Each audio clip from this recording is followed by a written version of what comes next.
My name is Daniel Harper, and at 36, I stood in the rain-soaked Melbourne cemetery at my father's funeral, steeling myself for the moment my brother, Liam, would appear. 4 years had passed since he stole my fiancée, Amelia, the woman I believed was my future. I hadn't seen them since the betrayal tore our family apart, but today I carried a quiet strength. Liam didn't know who I'd married, and when he saw her, his carefully constructed world would crumble. Our father, James Harper, was the heart of our family, a man whose warmth and integrity shone through his modest bookshop in Fitzroy. Growing up in a cozy terrace house, Dad and I spent countless evenings in his shop, surrounded by dusty tomes, debating literature or laughing over his terrible puns. Even after I moved to Sydney for my career as a financial analyst, we spoke weekly, his voice grounding me. His lung cancer diagnosis a year ago hit like a tidal wave. Despite aggressive treatments, the cancer spread relentlessly. In his final days, in the familiar comfort of our family home, he was at peace, surrounded by love. Holding my hand, he whispered, "Live fully, son. Don't let the past chain you." He passed that night, leaving a void I feared I'd never fill. 4 years earlier, at 32, my life seemed golden. I had a thriving career, a sleek apartment overlooking Sydney Harbour, and Amelia, a dazzling interior designer I met at a Bondi gallery opening. Her wit was sharp, her laugh infectious, and our connection immediate, fueled by shared love for art, adventure, and ambition. Weekends were spent hiking the Blue Mountains or dining at candlelit harborside restaurants. After a year, I proposed on a private yacht under a starlit Sydney sky, slipping a sapphire ring onto her finger. She said yes, and my parents, James and Margaret, were overjoyed. Dad dreamed of a vineyard wedding in Yarra Valley, while Mum began sketching plans for a grand celebration. Then there was Liam, my younger brother by 2 years. Our childhood was a mix of camaraderie and rivalry. We built backyard forts together, but Liam always coveted what I had, my toys, my achievements, even our parents' attention. If I scored a goal in football, he'd trained to outdo me. Mum tried to balance us, carving out special time for each, but the competition never faded. When I asked Liam to be my best man, Dad said it would heal old wounds. I wanted to believe we'd grown beyond our childish games. The engagement party was a glowing affair at our parents' Fitzroy home. Fairy lights twinkled in the garden, jazz drifted through the air, and Amelia shone in a flowing dress. Liam was his charming self, laughing too loudly with her, his hand lingering on her arm. I dismissed it. He'd always been a flirt, and Amelia seemed happy, toasting with Mum. But later, Mum pulled me aside in the kitchen, her hands busy with leftover canapes. "Daniel, Liam's awfully attentive to Amelia," she said, her voice low. "He's just being Liam, Mum," I replied, scrubbing wine glasses. "He's with that lawyer, Sarah, anyway." Her silence lingered, her eyes heavy with worry. "Just watch him. Love. You know how he gets when you have something he wants." 3 months before the wedding, cracks appeared. Amelia started canceling our dinners, citing late client meetings for her design firm. Her phone buzzed constantly, international designers, she claimed. She grew critical, snapping that my ties were dull or that my habit of reading finance journals at night kept her awake. Meanwhile, Liam called often, asking about wedding details, offering to meet vendors when my work hours clashed. I thought he was stepping up as best man, eager to help. One evening at a rooftop restaurant in Sydney, Amelia barely glanced at me, her eyes glued to her phone. "Is something more important?"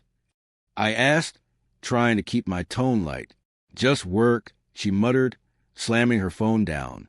Later, I noticed a musky cologne on her scarf. Not mine. She laughed it off, saying a client had hugged her after a meeting. I wanted to trust her, but doubt gnawed at me. My best mate, Tom, tried to reassure me over beers at a pub. Pre-wedding jitters. "Mate, every couple goes through it," he said, clapping my shoulder. But the unease grew. At a wine tasting for the wedding, Amelia canceled last minute, claiming another client emergency. Liam went in her place, saying he knew her taste in reds. I felt a pang but agreed, trusting his intentions. Then, While cleaning Amelia's car before a dinner party, I found a silver cufflink engraved with an L wedged in the passenger seat. Liam had worn those at our engagement party, a gift from Dad. When I confronted Amelia, she said calmly, "Liam borrowed my car when it was in the shop." I called Liam, and his story matched hers, too perfectly. "Mate, I lost it last week," he said smoothly. "Good you found it." 2 weeks before the wedding, Amelia suggested we postpone. "You're stressed, Daniel. Maybe we're moving too fast," she said, her voice distant. I begged her to tell me what was wrong, my heart racing. She brushed it off, saying she needed space. That night, I woke at 2 a.m. to an empty bed. From the lounge, I heard her whispering on the phone. "Not now. He'll hear. Soon, I promise." My blood ran cold. The next day, I decided to surprise her at her design studio with her favorite sushi from Circular Quay. Her assistant, Claire, looked startled when I arrived. "Daniel, she's in a meeting," she stammered, her eyes flicking to Amelia's office door. "I'll wait," I said, gripping the takeout bag. Claire hesitated. She asked not to be disturbed. Her nervous tone set me on edge. Ignoring her protest, I pushed open the door. Amelia was pressed against her desk, Liam's hands on her hips, their lips locked in a kiss that spoke of intimacy, not impulse. They didn't notice me at first, giving me agonizing seconds to absorb the scene. Amelia's blouse unbuttoned, Liam's jacket discarded. When the door clicked shut, they sprang apart. "Daniel, this isn't," Liam began, adjusting his tie. "Don't," I snapped, my voice steady despite the fire in my chest. "How long?" Amelia looked at the floor. Liam met my gaze. "Since the engagement party." 4 months. Half-hour engagement. Every vendor meeting, every late-night text, every excuse. They'd been betraying me. The sushi bag slipped from my hand, hitting the floor. "You deserve each other," I said, turning to leave. In the elevator, tears burned my eyes. I drove home in a haze, collapsing on my couch. I called Mum, barely able to speak through sobs. She and Dad arrived within the hour, Mum holding me as I poured out the betrayal, Dad pacing, his face red with rage. "I'll have his head," he growled, clutching his chest. Mum shot him a warning look. "James, your heart." The next weeks were torture. Mum canceled vendors, caterers, florists, the vineyard venue, while Dad handled financial refunds. I returned Amelia's ring via her doorman, unable to face her. Liam had already moved into her apartment. His books lined her shelves, his clothes in her closet. Friends whispered about their affair. Secret meetings when I worked late. Texts Amelia sent Liam behind my back. Some mates stood by me. Others drifted toward Liam and Amelia, drawn by her charm and his new tech startup's buzz. The betrayal wasn't just personal. It fractured my social world. Dad's heart condition worsened, the stress of our family's rift taking a toll. Mum aged visibly, her laughter replaced by weary sighs as she tried to hold us together. I attempted family dinners, hoping to salvage something, but Liam's presence ignited fights. At one, he snapped, "You always got everything. Daniel, job, house, Amelia." 4 once, I won. I stood, shaking. She wasn't a prize, Liam. She was my future. I walked out, Mum's pleas trailing behind me. 6 months later, I hit rock bottom. My work suffered. I botched a presentation, losing a major client. My boss suggested a leave, but Sydney's memories, restaurant where Amelia and I dined, parks we'd strolled, suffocated me. When a senior analyst role opened in Perth, I applied. The interview was a lifeline. My desperation read as ambition. I got the job and moved west, saying tearful goodbyes to Mum and Dad. "Build something better, son." Dad said, his hug fierce. "Show them what you're made of." Perth was a fresh start, but lonely. My small apartment felt sterile, my nights filled with takeout and late work hours. Then Mum called with news that twisted the knife. Liam and Amelia had married, a lavish ceremony in Sydney's Botanic Gardens, splashed across social media with photos of them beaming, Amelia wearing my sapphire ring. That night, I drank too much, scrolling old photos of Amelia and me, tears blurring the screen. But by morning, I made a vow. This was the last day I'd let them control my happiness. I deleted their photos, blocked their profiles, and stepped into the shower, imagining the pain washing away. In Perth, I threw myself into work, analyzing markets with a focus that earned me a reputation for precision. I met Emma, an HR manager, through a colleague's book club. Her warmth and sharp humor made her an instant friend. She invited me to social events, slowly pulling me out of isolation. She tried setting me up, but I wasn't ready, the scars of betrayal still raw. At a finance conference in Brisbane, I met Sophie Bennett, a renewable energy entrepreneur with a quiet confidence that drew me in. Unlike Amelia's flash, Sophie was grounded, her passion for sustainability infectious. We bonded over coffee, discussing markets and green tech. We swapped cards, and over months, our professional emails turned personal. She lived in Perth, too, and soon, coffee meetups became dinners at quiet restaurants. On our first real date, memories of Amelia triggered a panic attack. My hand shook, my breath caught. Sophie didn't flinch. She sat beside me, talking softly until I calmed, sharing her own story of a cheating ex. Trust takes time. She said, her eyes kind. I'm not going anywhere. We built a friendship first, her patience dismantling my walls. She cooked vegan dinners at her place, knowing crowds could overwhelm me. When panic resurfaced, she guided me through it, never judging. A year into Perth, I was promoted to senior analyst, my corner office overlooking the Swan River. Sophie and I bought a cottage in Fremantle, renovating it together, painting walls, planting a garden. My social circle grew, Emma's book club, colleagues, Sophie's eco-warrior friends. Mom and Dad visited, thrilled by my new life. Mom shared cautious updates. Liam and Amelia's social media painted a perfect life, mansions, yachts. But cracks showed. Liam's startup was shaky, their lifestyle funded by loans. One evening, in Perth's Kings Park, Sophie proposed under a towering eucalyptus, offering a simple aquamarine ring. No rush, Daniel, she said, sensing my flicker of fear. I'm here whenever you're ready. Her sincerity banished Amelia's shadow. I said yes, tears of joy replacing old pain. Our wedding was intimate, 40 guests at a beachside venue in Cotslow. Mum urged me to invite Liam, a gesture toward healing. His RSVP was curt, prior commitments. Dad walked me down the aisle, whispering, "You're glowing, son." Sophie's vows were a promise of partnership. I'll earn your trust every day, Daniel, and build a life where you're free to be you. We settled into our Fremantle cottage, my career soaring as I took on bigger clients. Sophie's startup thriving in green energy. At a conference, a colleague mentioned Sophie's firm outbidding Liam's years ago, sinking his first venture. I asked her about it later. I knew of him, she admitted, stirring tea. Didn't know he was your brother until later. I wanted you to see me, not his shadow. It felt like cosmic justice, but I wasn't angry, just grateful for the life I'd built. We tried for a child, but months of negative tests led to fertility specialists. Sophie held me through disappointments, reminding me family wasn't just biology. We considered adoption, attending seminars, dreaming of a future with a child. Then came Dad's diagnosis, pulling us back to Melbourne. Dad's cancer was aggressive. Sophie and I moved temporarily to Melbourne, renting a flat to support Mum and navigate treatments. We met with oncologists, managed Dad's care, and cherished quiet moments with him. He passed peacefully, Sophie and I at his bedside, Mum holding his hand. I called Liam, our first talk in years.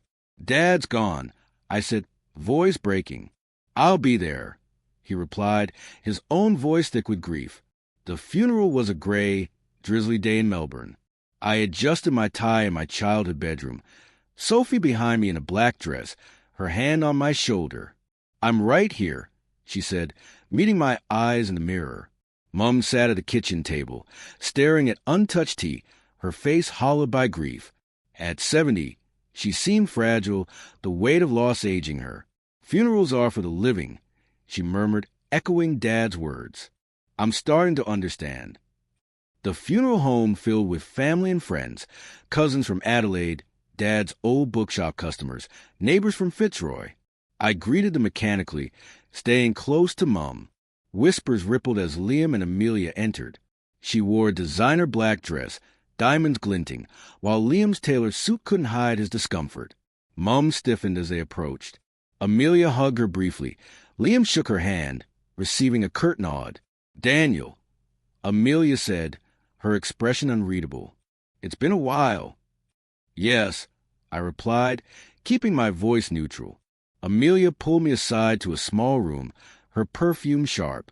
"We bought a mansion in Toorak," she said, twisting her ring, my old sapphire, now paired with a diamond band. "Kids soon, maybe. I got the life you wanted." Her words were meant to sting, but they felt hollow. I smiled. "Have you met my wife?" Sophie entered, poised and radiant. Liam froze, recognizing her. Sophie Bennett, who starred Up crushes years ago. "Bennett," he stammered.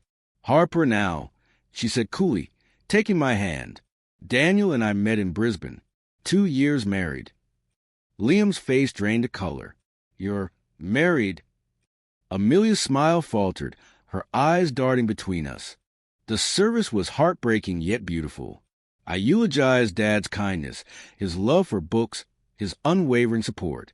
Liam spoke next, faltering as tears overtook him. Without thinking, I stepped to his side, a hand on his shoulder. "Take your time," I whispered. He finished, voice trembling, sharing memories of Dad teaching us to ride bikes. The room wept and laughed, united in grief. At the cemetery, rain fell softly as we laid Dad to rest. Liam stood apart, checking his watch, while Amelia clung to Mum, her bravado gone. At the reception in our parents' home, casseroles piled high, and stories of Dad flowed. Liam drank heavily, his discomfort clear as Sophie charmed business associates with talk of green tech. I overheard whispers. Liam's startup was failing, his acquisitions drowning in debt. Amelia's boast seemed desperate, a facade cracking under scrutiny. After the funeral, Sophie returned to Perth for work, but I stayed to help Mum.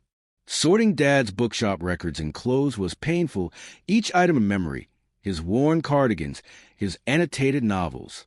In his study, I found a journal, its pages filled with his neat script. Entries spoke of his love for us, his pain over our rift, his hope we'd reconcile. "My boys deserve peace," he wrote weeks before his death. "I couldn't fix this, but I pray they do." The doorbell rang one evening. Liam stood alone on the porch, no sign of Amelia's car. "Can I come in?" he asked, looking smaller without his usual swagger. "Over coffee," he unraveled. "I'm miserable. Daniel. The marriage, the business, it's all a lie." His startup was bankrupt, their lifestyle a debt-fueled mirage. Amelia was controlling, their fights constant. "I thought I won," he said, tears falling. "But I lost, Dad. Everything." He'd read Dad's journal, its words breaking him. "I'm leaving her. I've got a lawyer, a plan to start over." We sorted Dad's things together, sharing memories, his bookshop readings, his terrible puns. Liam laughed, recalling Dad's insistence on separate pizza toppings for us, pepperoni for me, pineapple for him. It wasn't forgiveness, but a bridge formed, fragile but real. We hugged awkwardly as he left, a step towards something new. Back in Perth, Sophie and I learned we were expecting a miracle after years of trying. The joy was bittersweet. Dad wouldn't meet his grandchild, but his love felt present. Liam called occasionally, updating me on his divorce, his new job in Brisbane. He rented a small flat, free from Amelia's shadow, rebuilding authentically. Our conversations grew longer, cautious steps toward healing. My life with Sophie, our Fremantle cottage, my thriving career, her booming startup, was richer than I'd imagined. Dad's loss and Liam's betrayal had shattered me, but they also led me here. His journal taught me forgiveness wasn't about Liam deserving it, but about freeing myself. The scars remained, but they no longer defined me. As Sophie painted our nursery a soft blue, I thought of Dad's words, "Live fully, son." I was, and the future, our child, our love, our life, was brighter than any past pain.